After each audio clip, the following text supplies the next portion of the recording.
नमस्कार, मैं हूं आपके साथ सृष्टि श्रीवास्तव। राजनीति बिल्कुल अनप्रेडिक्टेबल है, कभी भी कुछ भी हो सकता है। कौन जानता था कि बाला साहब ठाकरे के साथ 18 साल की उम्र से रहने वाले उनके करीबी, जिन पर बाला साहब ठाकरे को सबसे ज्यादा भरोसा था, एकनाथ शिंदे शिवसेना से बगावत कर लेंगे। एक सवाल है कि जो एकनाथ शिंदे इतने वफादार थे शिवसेना के, उन्होंने ऐसा अब क्यों किया? तो आज हम आपको बताएंगे कि पहले कैसे थी बाला साहब ठाकरे की शिवसेना और अब उद्धव ठाकरे ने उसे कैसा बना दिया है। 1966 में शिवसेना का गठन किया गया था।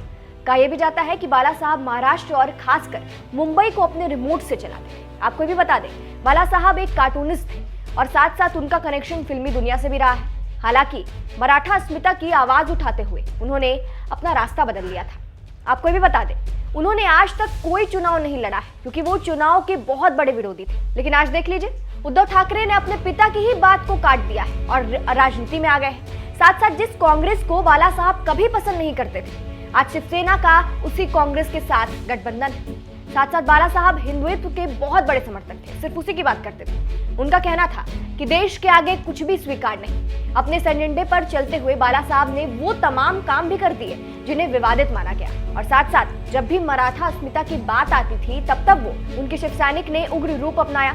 अभी की शिवसेना की बात करें तो साधुओं की निर्मम हत्या कर दी जाती है, शिवसेना चुप रहती है। हिंदुत्व की बात आती है तो चुप्पी साध लेती है। वही अयोध्या में जब बाबरी मस्जिद को दहाया गया, तब बाला साहब ने सार्वजनिक मंचों से इसे अपनी कामयाबी करार दिया।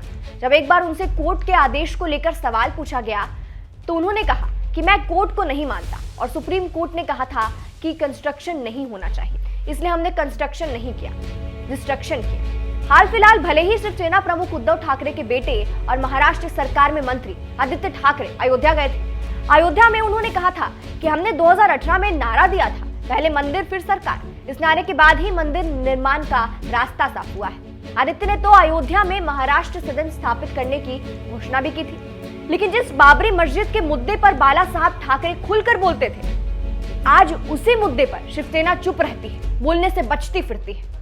जब 90 के दशक में बाबरी मस्जिद को लेकर विवाद हुआ था, देश के कई इलाकों में दंगे फसाद हुए थे। उस वक्त मुंबई में बम धमाके भी हुए। उसके बाद भड़की हिंसा में शिव सैनिकों का रोल भी सामने आया।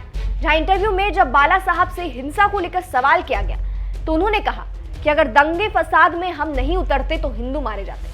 बाला साहब कहते थे कि उन्हें सहिष्णु हिंदू नहीं चाहिए क्योंकि सहिष्णुता महंगी पड़ी है। वो मिलिटेंट हिंदू की बात करते थे। वो बांग्लादेश मुसलमानों को बॉर्डर तक छोड़कर आने की बात करते थे। वो कहते थे कि जैसे हिंदुओं को पाकिस्तान, बांग्लादेश या अरब मुल्कों में हक नहीं मिलता, वैसा ही भारत में भी मुसलमानों को नहीं मिलना चाहिए। लेकिन अब शिवसेना हिंदुओं के पक्ष में कितना बोलती है और कितना नहीं, वो साफ तौर पर सबको दिखता है। अब बात करें बॉलीवुड इंडस्ट्री की, तो बाला साहब बॉलीवुड को नहीं पसंद करते थे। 36 का आंकड़ा था बॉलीवुड से। बॉलीवुड एक्टर शाहरुख खान के विरोध में बाला साहब हमेशा कुछ ना कुछ कहते थे। शाहरुख खान की film my name is Khan का विरोध किया था उन्होंने, उनके खिलाफ विवादित टिप्पणी की थी। कई और सितारों से भी उनका 36 का आंकड़ा था। लेकिन आज का एग्जाम्पल देख लीजिए, जब सुशांत सिंह राजपूत का मुद्दा उठा और पूरा बॉलीवुड निशाने पर था, बॉलीवुड पर सवाल उठाए जा रहे थे, तब भी शिवसेना ने चुप्पी साध ली थी, कुछ नहीं कहा गया था। तो इस सारे एग्जाम्पल से आप समझ सकते हैं कि पहले बाला साहब ठाकरे की शिवसेना कैसी थी और अब उद्धव ठाकरे की शिवसेना कैसी है। और ये भी क्लियर हो गया है कि एकनाथ शिंदे पार्टी से क्यों नाराज है। फिलहाल आगे देखना होगा कि क्या कुछ होता है, क्योंकि महाराष्ट्र में सरकार गिरने की नौबत तो आन पड़ी। फिलहाल इस पूरी खबर पर आपकी क्या राय है, हमें कमेंट करके जरूर बताएं। नमस्कार।